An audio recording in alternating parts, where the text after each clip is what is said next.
Welcome back to another episode of Across the Bifrost, your clammy podcast for MCP players everywhere. No. We're not going to make that a thing. I'm not going to be the clammy podcast of MCP. I'm kind of in the bud right now. Oh, okay. I say Hannah gets a vote on this. She's the producer. Fine. All right. Yeah.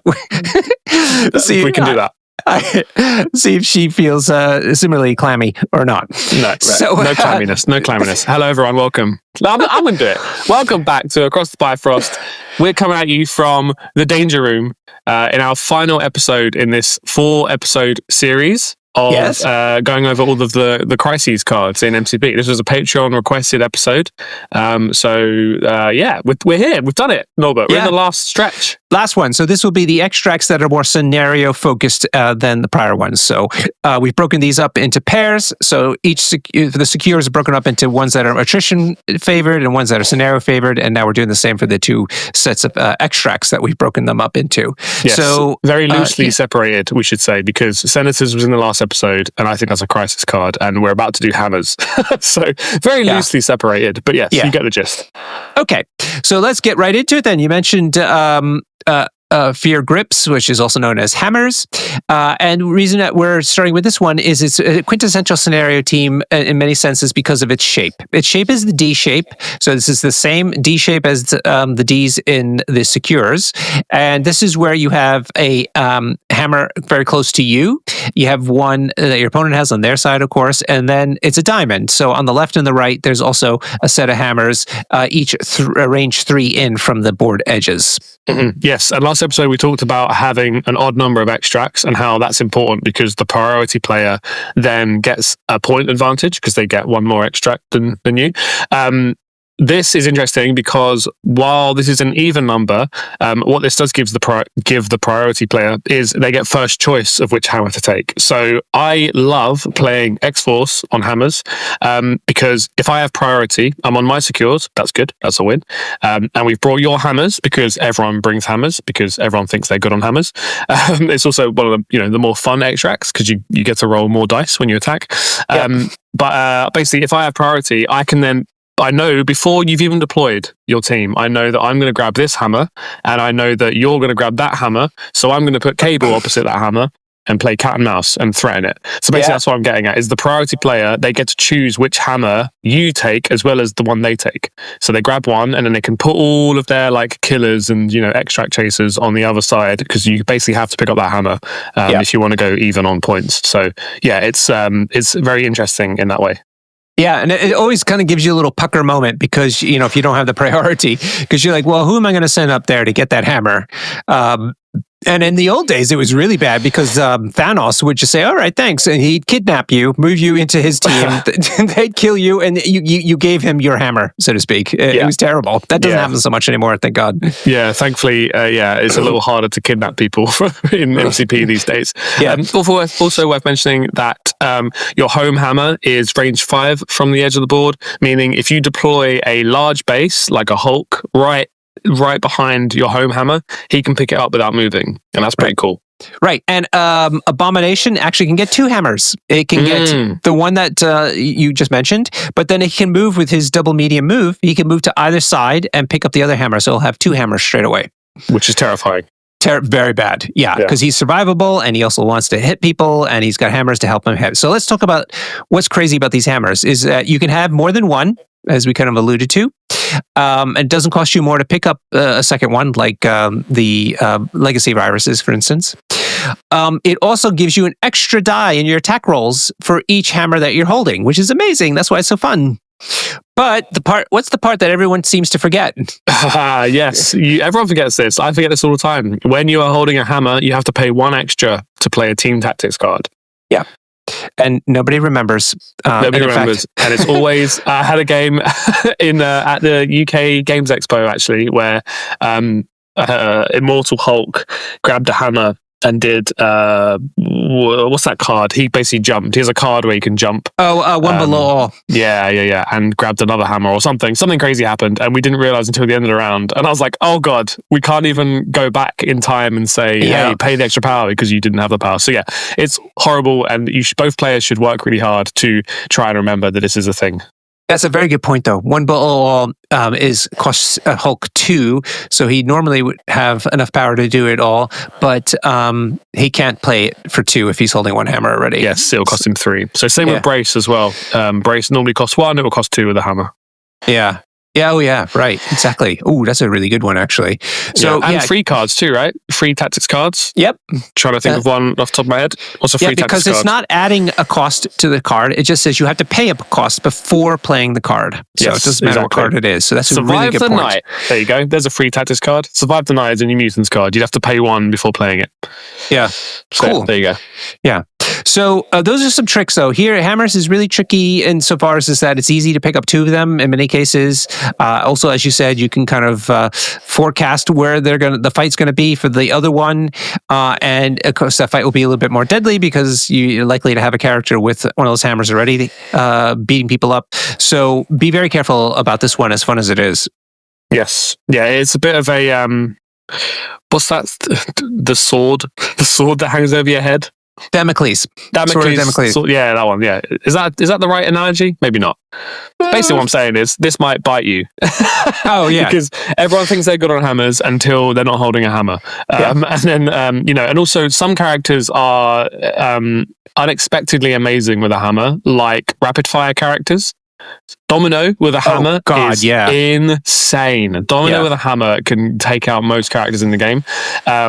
Some characters, just 1 extra attack dice really knocks them over the edge if they have, good dice quality or something like that. Yeah, to clarify, the reason that it's good is because rapid fire characters tend to have low dice pools to kind of help balance that rapid fire ability of making more attacks than normal. But then when you have a hammer, suddenly you have a pretty decent attack that you're doing multiple times. Yeah, exactly. And then especially with Domino, because she then has more chances to roll skulls, which she can turn into crits. And it gets out of hand real quick.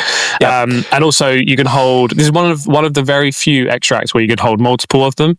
So I often get myself into a tricky situation where there's a Hulk running around with 3 hammers, and that is horrific. And I hate it. That's when you want to have stealers on hand to steal those away from that person, or get Namor or Miles to get them to drop them all, because it's a nightmare. If a large threat kaiju gets a hold of 2 or 3 of these bad boys, it's hard to get them back off. And then this guy's also just one-shotting basically everything on the board. Yeah, so there you go. I once, most of the time when we play MCP, we have like generic tokens, right, for extracts and secures. I once played with a guy who had the actual hammer tokens to dispose out, right? And they're all different. It's from a story that I hadn't read. It's from a comic story. And each hammer is like, it belongs to someone. So he was really funny. When we were playing, he was like, okay, so Hulk's going to go over here and he's going to pick up that guy's hammer. And then my character picked up, I was like, I'll pick up this extract. And he was like, oh, you're actually holding Hulk's hammer. Hulk's going to come get his hammer off of you. So that was really fun. You kind of forget that a lot of these crises are based on actual comic book stories. Yeah, I have a story about hammers too that happened at the last tournament that we were in, which was our GT in London. I had Mephisto with 3 Devil's Deals tokens on him and 2 hammers, which means that he's rolling 5 extra dice on top of the 7 or 8 that's in his beam. Oh God!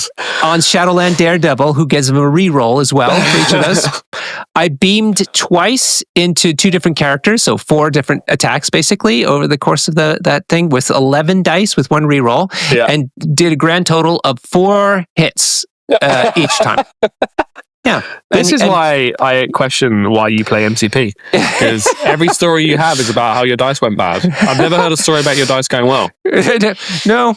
Should we swap dice? We just swap dice. Maybe it's the dice is the problem. Maybe you're actually the best MCP player in London, but your dice suck. It's the only thing holding me back. Yeah. I could be sweaty one day. I just got better dice. So people may wonder why I'm a Salt Lord, and that is a good example of that. And in fact, there's a gin now out that I want to try. I haven't tried it yet. Called Are we sponsored by this gin? You've not told me. You keep bringing it up. But we're sponsored by Patreons, and the more that the Patreons donate some money to me, the more likely I'm going to be able to buy a bottle of this Papa Salt gin that I can try. Point. And I will dedicate my first Papa Salt G&T to all the Patrons. So feel free to send us some of that cash. In fact, I think that my phone just buzzed and we got another Patreon subscriber. Look at that. Hey! Look at that. They can hear us. Yay! All right, one step closer to Papa Salt Gin. Okay, cool. Let us move on to the other D shape that's in the pack, and that is scientific samples found in discovered universe. Ooh. Yeah. So it's a D shape, as I mentioned. It's all the same. So what's different about this one? Well, here you can only pick up one of the extracts at a time. These are called samples. And once per turn, when a character is holding a sample, rolls dice.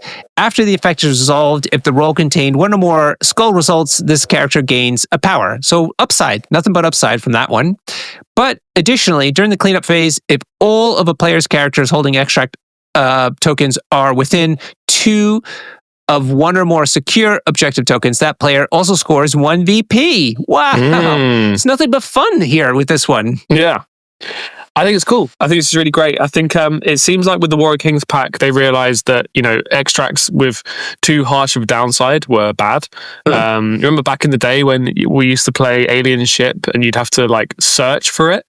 There were 3 points on the map and you had to keep rolling dice, and the first player that rolled a crit picked up the extract. It was sort of very painful, and there were extracts that they made you slow all the time, and which there is actually another one of those in this. But this is a nice extract where everybody just, extra goodness, so long as you can remember it. I really like this in X-Men. I'm a big fan of this because I play Beast nearly every game, so when he rolls a skull while holding one of these, he gets 2 power because he gets skull for power for a skull. So same with Shuri and other people. Yeah. Does Shuri get that? Yeah, Shuri gets power for the skull, right? I think so, yeah. Yeah. So that's fun. So you get 2 power. Dr. Voodoo as well. It's pretty cool. So here's the cool thing about this one in terms of balance. If you only have, if you have a lot of them, you're scoring a lot of points, right? Let's say 3 of them, you get 3 points. That's amazing. But that makes it much harder to make sure that all 3 of those holders are near secures, right? Yeah. Whereas if you only hold 1, you're only getting 1 VP, but that's you should be trying to get that guy onto a secure, and that gets you another VP anyway. So it's as if you had 2 of them. Yes, I weirdly had an epiphany. Sometimes, Norbert, every so often, I am possessed by someone who is a better MCP player than I. Mephisto.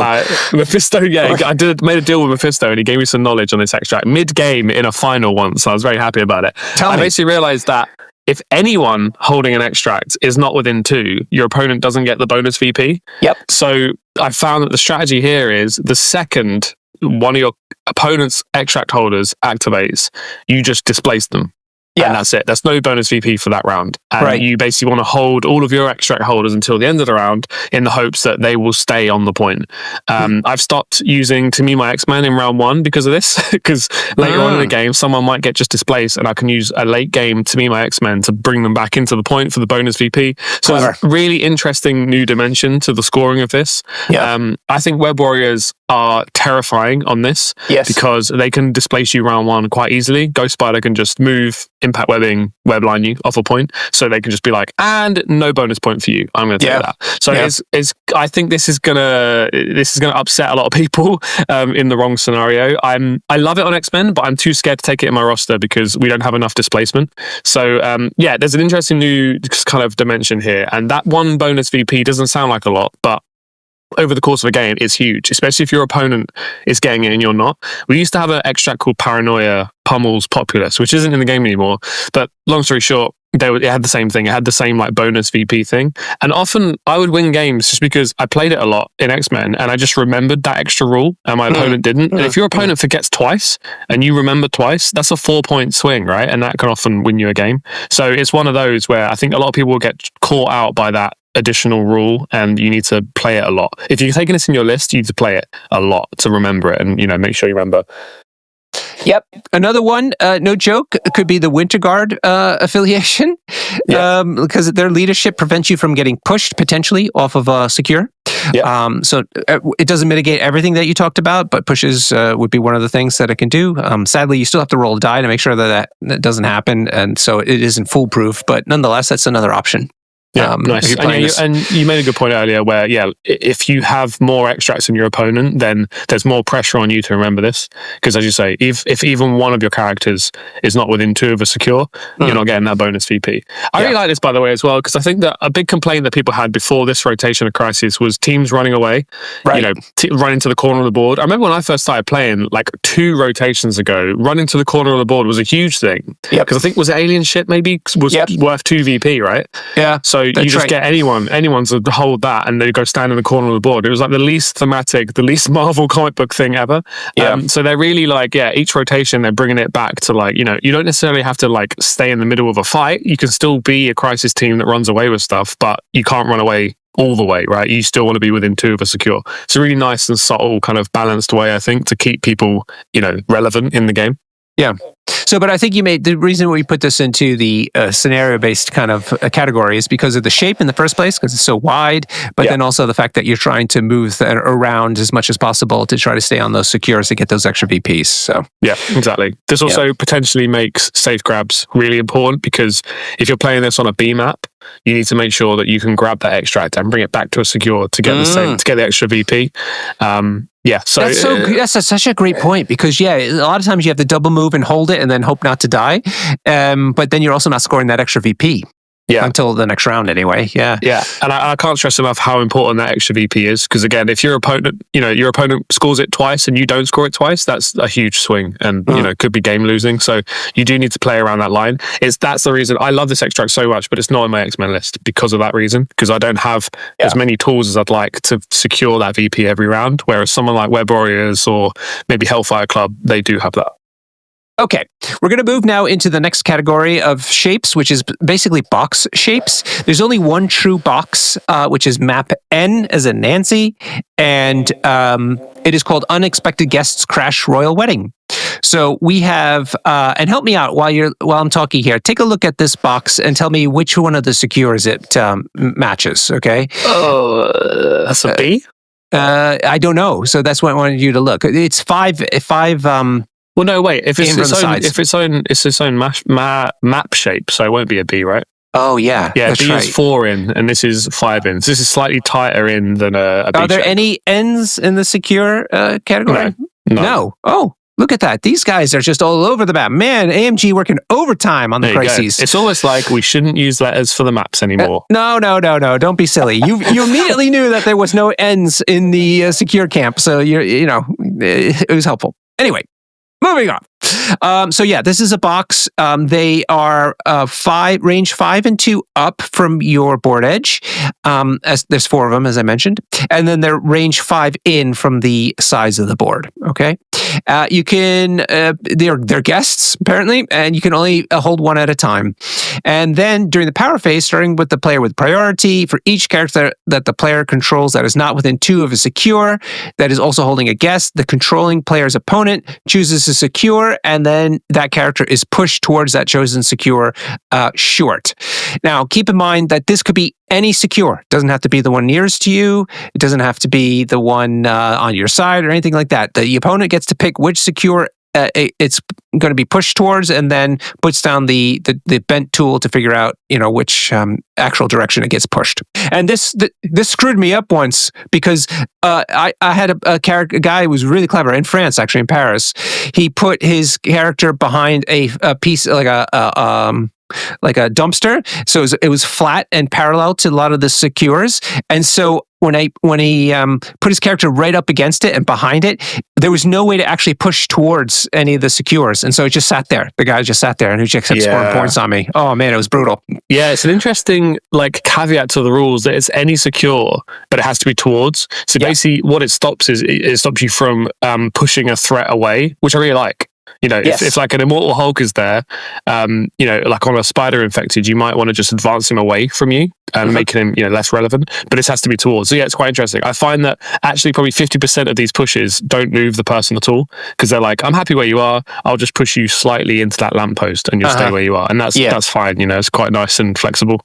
Yeah. Is it a may or you must to push? It's a must push. You have to push. Yeah. Okay. But because it's any secure, you can pretty much get any angle you want, and you can basically, you can just find ways around it. Yeah, but still something to keep in mind. It's a must push, so you have to be clever. If you want that character to be near you to be able to beat him up thereafter, you have to be careful about which secure you're choosing and what angle to push them on. Yeah. So do you find that happens? Like, I've never found it to be terribly problematic, honestly, the secure thing. What it stops is, like you said, is people running away, essentially. Yeah, basically. It's the same as the last one, where I think, AMG don't want you running to a corner, which is fair enough. It kind of keeps people relevant. So yeah, if you've managed to escape danger, then you're going to get pushed towards it this time. I think it's cool. There's some fun synergy here with like a trap house kind of spider foes list, because this will trigger things like tricks and traps and trick or treat, or whatever the things, whatever they call them. Psychic distraction, I think it's called on Cassandra Nova. So that's fun. One of the best games I ever played was against Thomas Vickers, who was or is the spider foes guy, but he was playing them a long time ago before they were cool. And he had all trap characters, and I was getting pushed around by spider infected and triggering all these traps like in the power phase. It was crazy. I was having characters days in the power phase because the goblin blew up a car because I walked into it because of one of these extracts pushed me towards it. So yeah, there's some really fun stuff you can do there.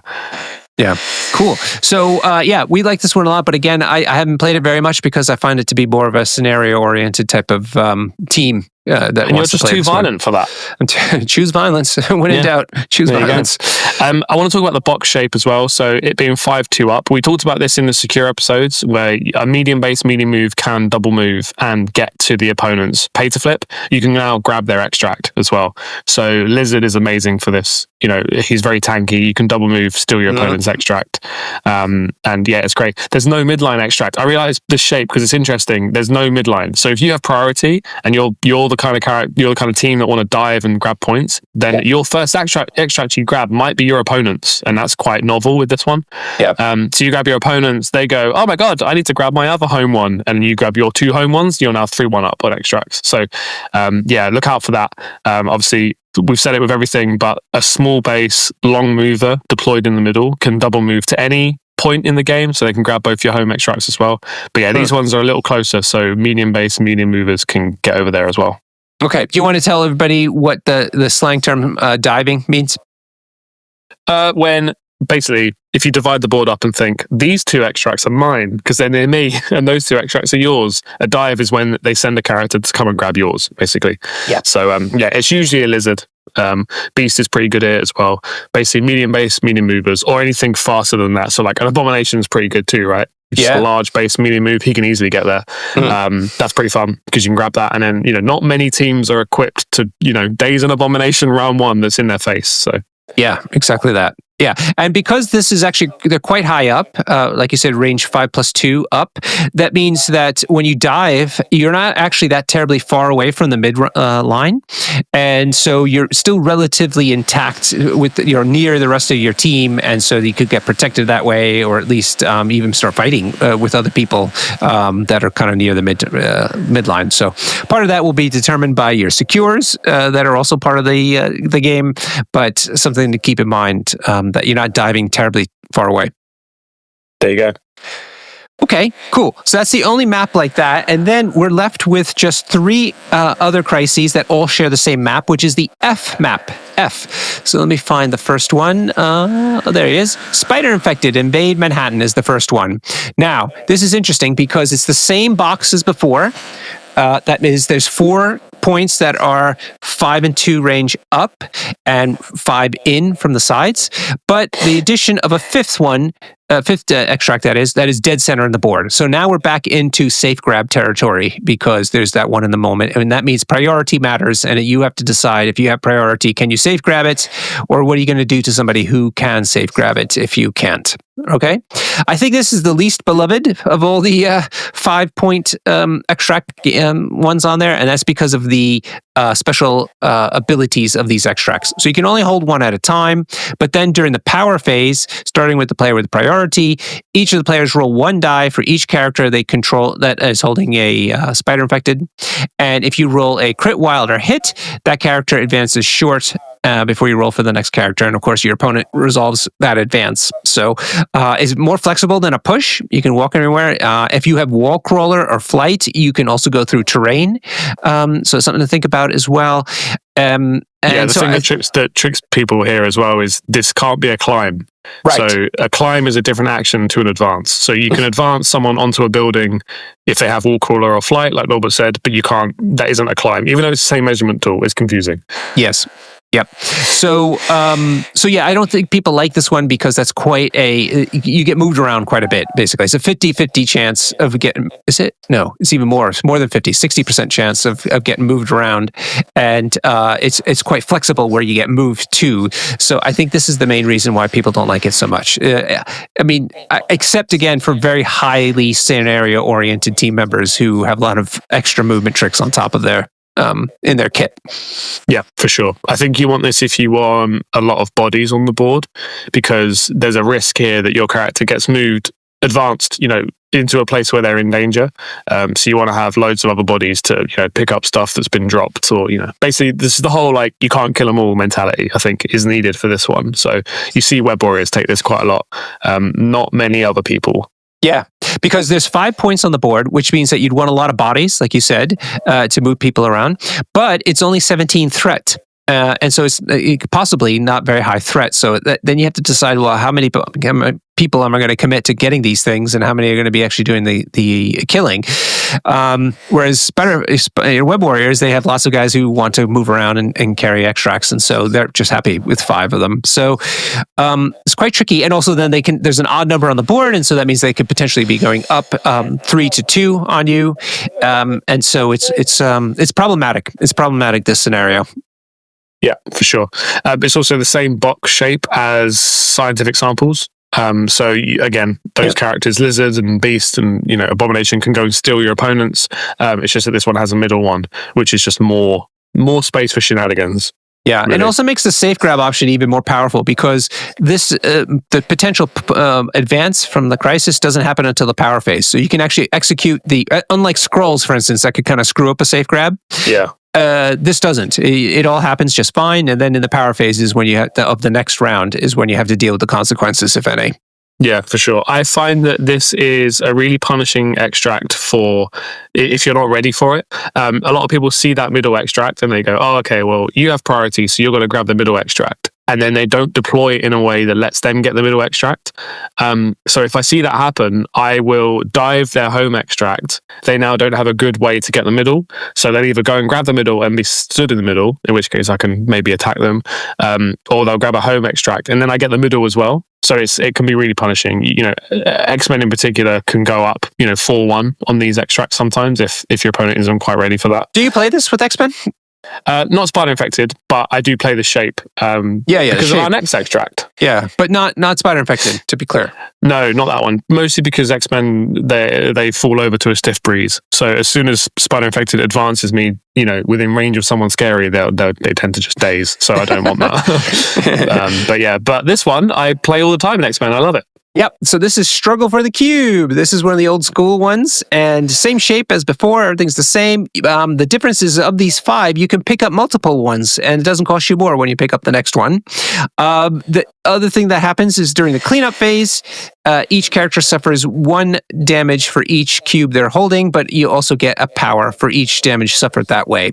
Now, keep in mind, this happens after you've scored VPs for that round. So you score. That's the first thing that happens in the cleanup phase is scoring. It always happens first. But there is a very good chance that your extract runner is then dazed to the cubes when you've been very ambitious about it, which sometimes can not be a problem. Like if you pre-plan and have that extract runner in the corner or close to a corner somewhere, they'll drop them, but nobody can go get them anyway. So that's fine. But other times it could be a real problem for you to daze because of the cubes, because you're desperate for points, but you also need that character to do work next round, and maybe they can't anymore so easily. Yeah. That's a good point. I get caught out by that quite a lot. I'll be like, phew, my toad survived, thank God. And then he explodes in the cleanup phase, scoring a bunch of points, which is fine. But yeah, that's quite scary. Yeah. On the other hand, if you do then flip, you also have tons of power as well. Oftentimes, more power than you know what to do with, honestly. And so you hopefully can start doing a lot of stuff. But like I said, if you run into the corner, you're usually probably using at least one, if not both of your actions to get back into the, into the mix. And so it doesn't really matter how much power you had, which makes you a sad panda. Yeah, exactly. Yes, the reason I love this as well is because X-23 is my favorite character in the game. And obviously she picks these up, takes the damage, and then on her turn she healing factors it off. So she just has a bunch of power for free, basically, which is amazing. And with X-Men Shenanigans, which we mentioned, Vodka Blitz's blog in a previous episode, you can go find out all about it there. With Tamima X-Men plus X23, she can grab the middle cube and a side cube, and then just hold 2 cubes for the whole game. And if you have your 3 threat just running around, taking cube damage, healing it off, scoring you 2 points a game, that's incredible. So this is great for healing factor characters in particular. Yeah, healing factor characters are a fantastic choice. Damage reduction 0 characters are also a really good one. So Beta Ray Bill, Kingpin can do it. They can pay power not to take the damage. And not get the power as well, remember? Right, that's the key thing, is if you don't take that damage, you're not going to get the bonus powers. So keep that in mind. Yeah, so it's an interesting choice when doing that, because sometimes the power is pretty great. Yeah, I mean, I've more than once, Bill is, has 2 cubes and he heals it off, so no problem. But then he's stuck doing nothing the next round because nobody's near him and he doesn't have power to throw stuff. You don't want to spend all his power. Yeah. Yeah, it's a bit of a balancing act on that one. But this is a very popular crisis because of how much points on the board. It goes fast, people. Very fast. Yeah. It's also good for attrition teams as well, because, this is a crisis team dream, because there's 5 extracts, but you're getting damaged, so the attrition teams have an easier time taking you down. So it's a nice balancer. I really like this extract. But I find that the squishy team has gotten so high on points when they start losing people because of this cube damage, or you beating them up after the cube damage. They're often so far ahead it doesn't matter anymore. So it can get out, it can run away from you. Is my point. Yeah, for sure. Oh, so cool. Should we go on to the next in the last F? This is called Terrigen Canister's Fuel Doomsday Device. Same shape as before. You can only hold 1 canister at the same time, though. And this is the one that's a little crazy, and I'm really torn about this. So when you pick it up, you roll a die equal to your physical defense. If it does not contain 1 or more crit or wild results, you get, so in other words, you want the crit and wild to happen. So if you don't roll those results, you get poisoned. And regardless of that roll, when you're holding a canister, your speed becomes short. So here the trick is are a number of poison immune characters out there. In particular, the Bloody Inhumans are all immune to poison. Your new favorite affiliation? I played them. I played them in Malmo, and they're good. If you go to Jarvis and filter by poison immune characters, there's loads. Oh yeah, Viper. I didn't realize how many there were. Yeah, cool. I'm going to do that after I finish this. So that's a problem. And poison is not the most impactful condition, but it becomes problematic over time when you don't have a lot of power from your, at least from the power phase coming your way. Yeah, poison is crippling early game, and because this is an extract, you're picking them up round 1. So this is actually horrific. Giving out poison usually is like, whatever, because if it's coming from an attack, you've probably got some power anyway, you don't really care so much. But getting poisoned in round 1 is really, really, really bad. Yeah. What is... Oh, yeah. So I want to look up characters. That's a great idea. Or why don't you start naming some if you have it up already? Yeah. So characters that are immune to poison. Abomination. Nice. That's really good. Yeah, that's great. And he's also a large base. So he doesn't care if he's moving slow because he's a large base. So he's still pretty fast.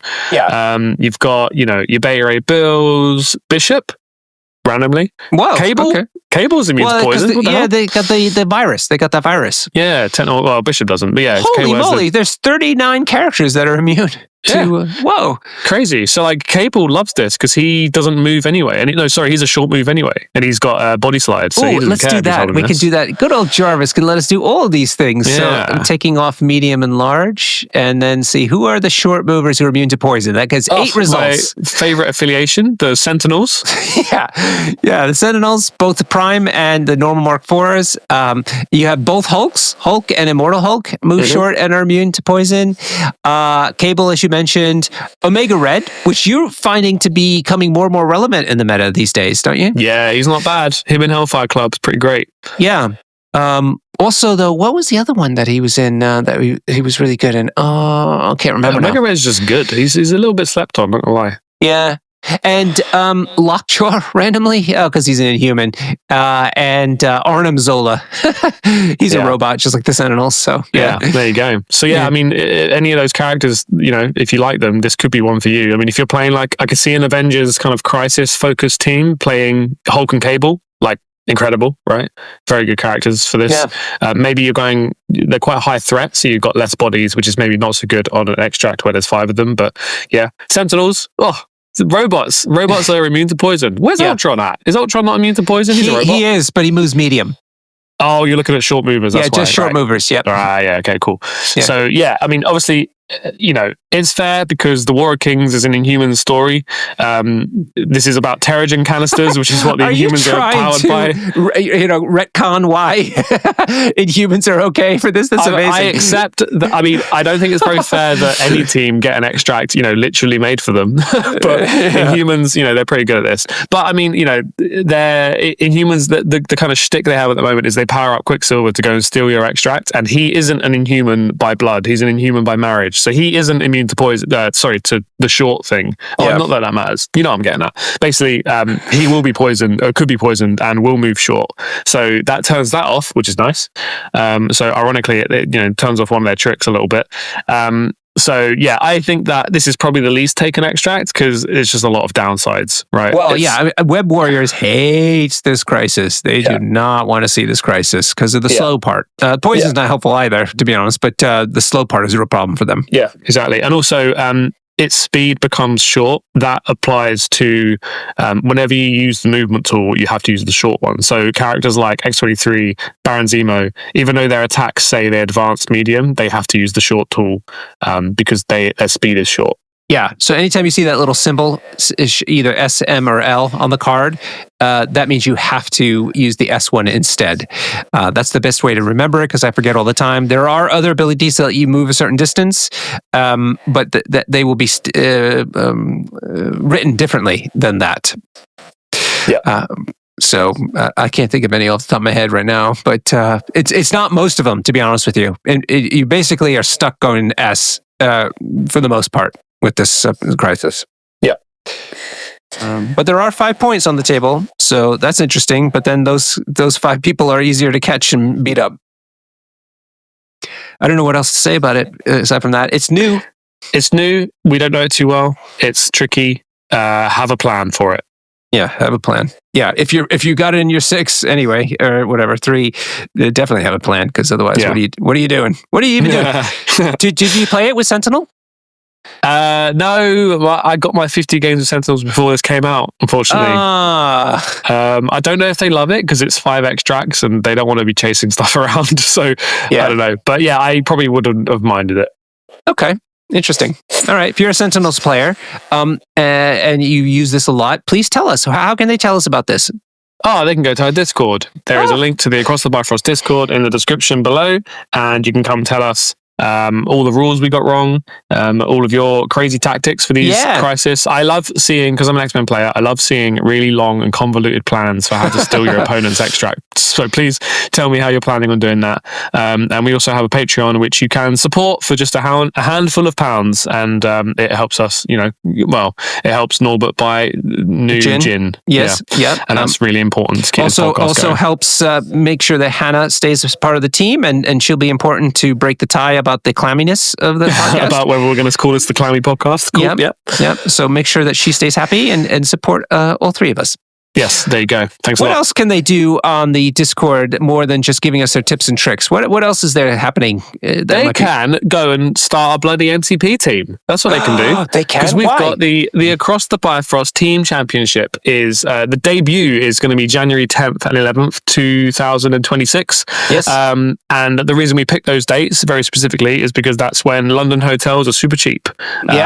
For London prices. So don't get put off just because it's in London. Go and have a little shop around, see see if you can find some hotels nearby. We've heard from loads of people that have flown over for our events in the past from Europe that the January hotels are surprisingly affordable. So yes, we're running a team event, 5-person team tournament. We think it's the best way to play MCP, and you should find a team for that now. There are people talking about it now on the Team Finder channel. You basically just post on there saying, hey, I like playing these teams, and I'm looking for people that want to have a nice, casual, beer-filled weekend. And then you'll find like-minded individuals to make a team with. And you should do it. You can't repeat characters across the team, so that makes it fun to start trading up characters with each other. But you can repeat crises and team tactics cards. So there's a pairing system involved with it. If you go to Longshanks and look up across the Bifrost Team Championship, or if you go to our Discord into the ATP Team Championship channel, there's a pin there, and that goes you directly to our rules pack. Or in the Longshanks, there's a button that you can go get the rules pack, and it'll explain all the details, including logistics about the event, about how to get there and where you can stay and all that kind of stuff. So everything's there. And worst comes to worst, just message us about it and we'll be happy to talk to you about it. Yeah.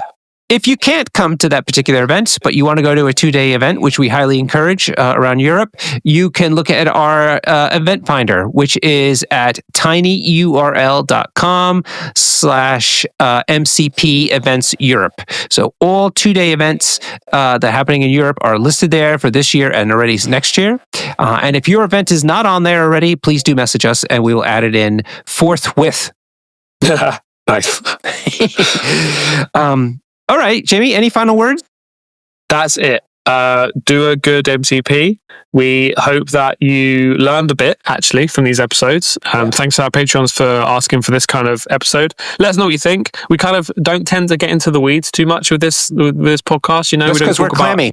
We're clammy, yeah. We're not complete sweaty. No. Yeah. But, if this was useful, maybe we'll do more things like this. I could do a whole episode on safe grabs. I could do a whole episode on X-Men safe grabs. I could do 7 episodes on X-Men safe grabs. That sounds like homework too. Yee. Yeah. Yeah. So let us know what you think. Otherwise we'll just go back to doing character boxes, which we're absolutely fine with. Yeah, cool. All right. Until next time then, cheers and happy gaming.